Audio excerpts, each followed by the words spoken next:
स्वागत है बच्चों आपका मेरे इस YouTube चैनल पर।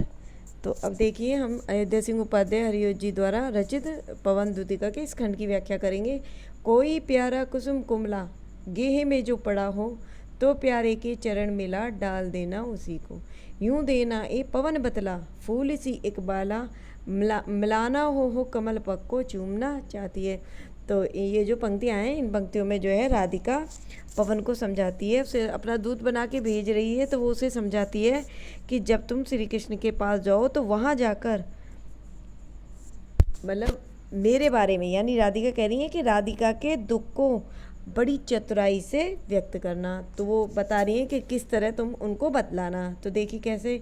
कोई प्यारा कुसुम कुमला गेह में जो पड़ा हो, कुमला मतलब मुरझाया हुआ फूल, तो वो कह रही हैं गेह मतलब घर में। तो राधिका पवन से कहती है कि यदि घर में कोई सुंदर फूल मुरझाया हुआ कुमलाया हुआ पड़ा हो, तो प्यारे के चरण मिला डाल देना उसी को। तो क्या कह रही हैं, तो उसे उठाकर बड़े प्रेम के साथ मेरे प्रियतम यानी श्री कृष्ण के चरणों में लाकर उसे डाल देना। यूं देना ए पवन बतला फूल सी एक बाला, और इस प्रकार तू उन्हें बता देना कि फूल जैसी एक सुकोमल बाला,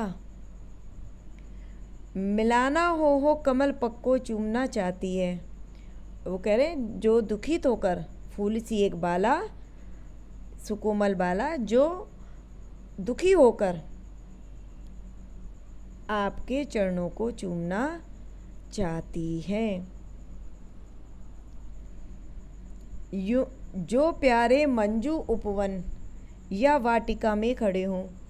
तो राधा जो है पवन को समझा रही है कि हे पवन, यदि प्रियतम मेरे प्रियतम श्री कृष्ण जो है सुंदर उपवन या बगीचे में खड़े हों, तो छिद्रों में जा क्वणित करना वेणु सा कीचकों को। तो छिद्रों में जा वेणित करना, वेणित मतलब क्वणित मतलब बजाना, क्वणित मतलब बजाना। कीचक होते हैं, कीचक कहते हैं बांस को। तो वो कह रही हैं तो बांसों के छेदों में जाकर उन्हें बांसुरी के समान बजाना। यूं होवेगी सूरति उनको सर्व गोपांगना की। सूरति मतलब उन्हें याद आएगी, स्मृति। सर्व मतलब सभी, गोपांगना यानी गोपियों की। तो वो कह रहे हैं तो उन्हें इस प्रकार उन्हें जो है क्या होगा, उन्हें गोपियों की, सभी गोपियों का स्मरण हो जाएगा। जो है बंसी श्रवण रुचि से दीर्घ उत्कंठ होती। जो मतलब बंसी मतलब श्रवण, जो मतलब प्रिय की बांसुरी सुनने के लिए, बंसी सुनने के लिए इच्छा से दीर्घ उत्कंठ मतलब बहुत व्याकुल हो जाया करती थी। लाके फूले कमल दल को श्याम के सामने ही, लाके फूले कमल दल को श्याम के सामने ही, यानी वो कह रहे हैं पवन प्रिय के सामने एक खिले हुए कमल के पत्ते को श्याम के सामने लाकर थोड़ा थोड़ा विपुल जल में व्यग्र हो बजाना।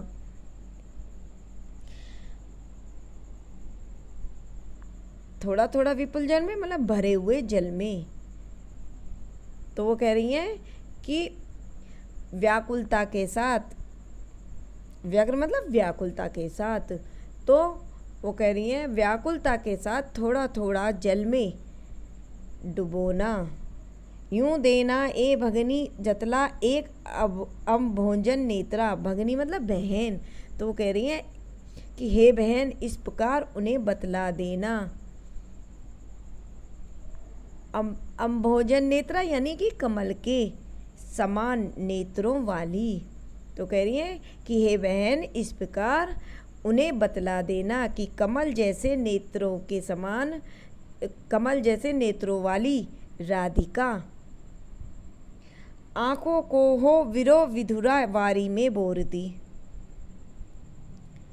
तो क्या कह रही है, आंखों को यानी वो जो है कि कमल जैसे नेत्रों वाली राधिका आपके वियोग में दुखी होकर अपनी आंखों को अश्रुपूरित रखती है, यानी अपनी आंखों को आंसुओं से भरा रखती है। तो इसका जो है भाषा खड़ी बोली है।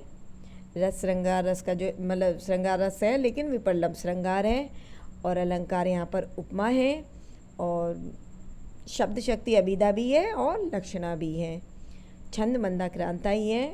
तो इसका प्रश्न और देखिए। पहला प्रश्न है पद्यांश के पाठ और कवि का क्या नाम है। तो पद्यांश के पाठ का नाम पवन दूतिका है। दूसरा प्रश्न व्याख्या आती है।